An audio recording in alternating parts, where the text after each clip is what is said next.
Lex, I know you are Drexels, and even as you give your closing remarks, since this is the final round, there's the concern of brain drain. Yeah, there's that huge concern. Are we making a mountain out of a hill, or is it time that we place those foundations to have African researchers for Africa?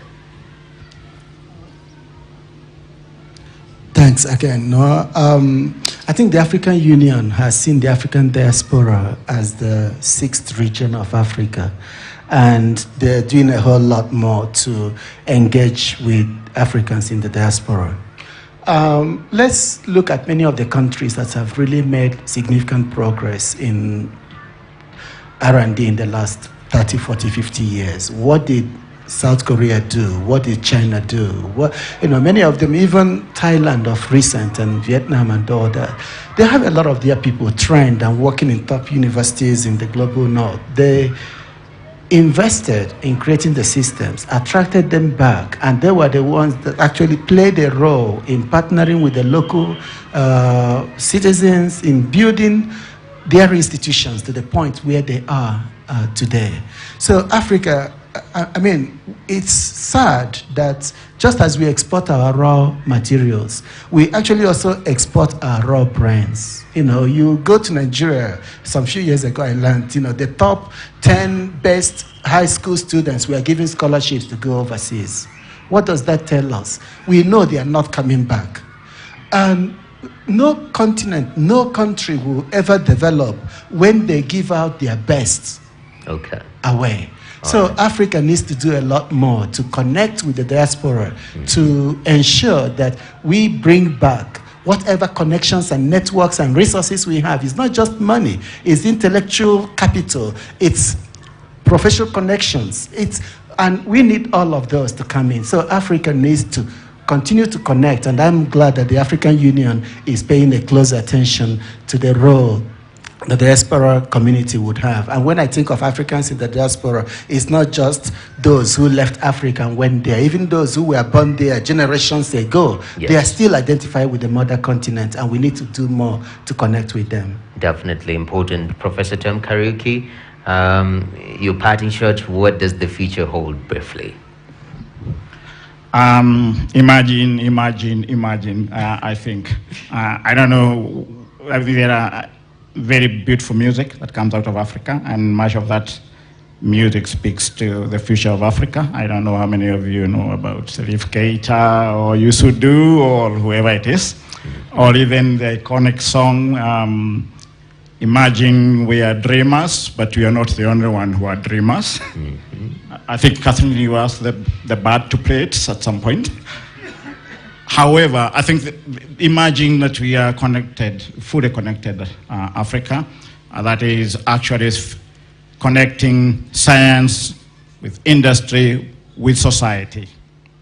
That connection actually should be very firm, and I imagine that these intra-Africa collaborations will actually then drive us much, much quicker. Imagine a continent where scientists and innovators, we don't have to suffer from unnecessary visas across our borders, and yet the challenges we are facing are not driven by passports and visas. So climate change will hit everybody, regardless of whether in Djibouti or whether in South Africa. So a mindset that needs to change, and that needs to change quickly so that all of us can speak in unison. And one final thing, we can drop the cliches. We are actually responsible for our own priorities. Nobody puts a partner puts a gun on anybody to sign a partnership.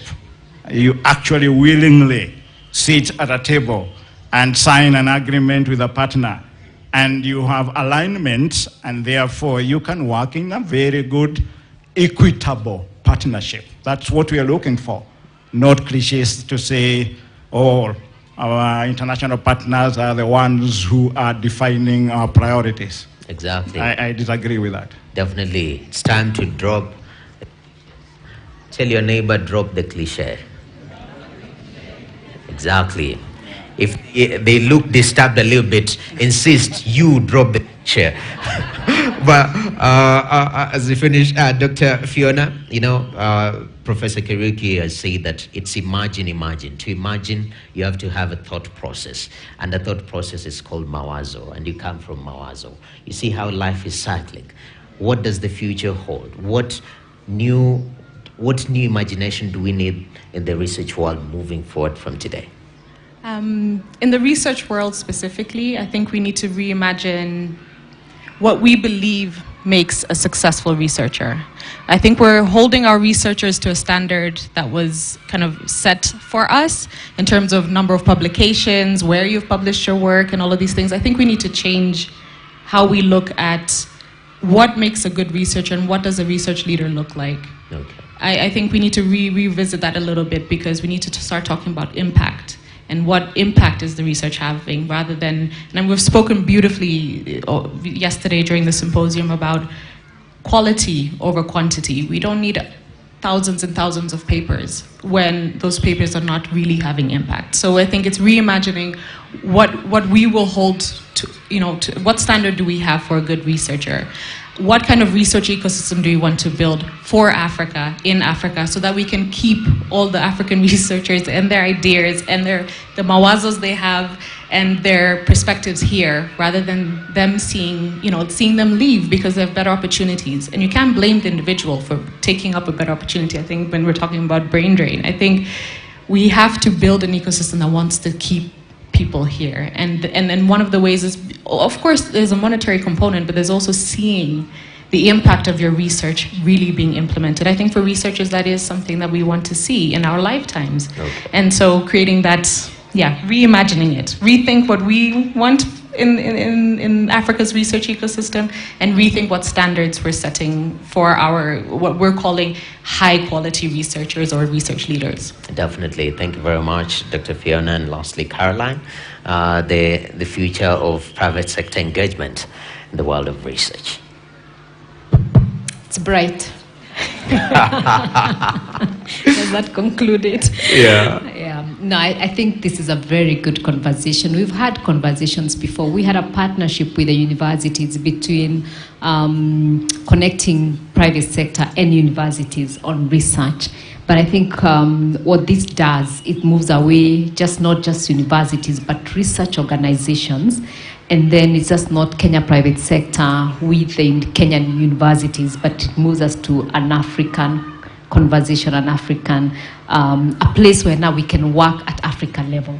Okay. And having said that, we also live in a global economy. So it doesn't mean that we don't work with other private sectors around the world or other research organizations around the world, but it now gives us a place where this is a platform. We come as Africa together and we meet the world and we look at the global issues. So even as we look at Africa problems and Africa solutions, there are also global issues that do affect Africa. And so we cannot isolate ourselves and say we're only looking at Africa. We have to look at also at global level. And so that gives us that platform. Okay. And so my closing is that this is now begins as a conversation.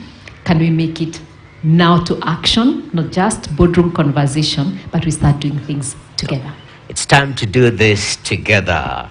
Dr. Catherine Chobtunje, Executive Director at PHRC, Professor Alex Eze from Drexel's Donsfive School of Public Health, Professor Tom Kariuki, Executive Director, Science for Africa Foundation, SFA, Dr. Fiona Wanjiku, Mwez, Chief Executive Officer, Mawazo Institute, and Caroline Kariuki, Chief Executive Officer, Kenya Private Sector Alliance. What a conversation, what a discussion.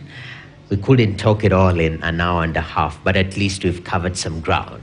And as we finish up, also I'd like to appreciate our awesome listeners and participants. Can you clap for yourself? You guys have been very patient. You've exhibited top-notch TV behaviors, you were told by the MC earlier on, and we appreciate your input. My name is Noah Kipkemboy. That's where we put the full stop to this conversation. But the next paragraph continues off air. Research is of critical importance, And that's why the next 20 for Africa Population and Health Research Center will be very critical, not only for this country, but for the continent. I'm Noki Kimboy, and that's it from this end. The hashtag APHRC20 is there where we're engaging on social media, even after we move from being on air. Now it's time for me to get some water, and thank you very much for our audience for tuning in. God bless you very much. I'm doing some research on water, and I've just realized it does an amazing job. Thank you very much. God bless you.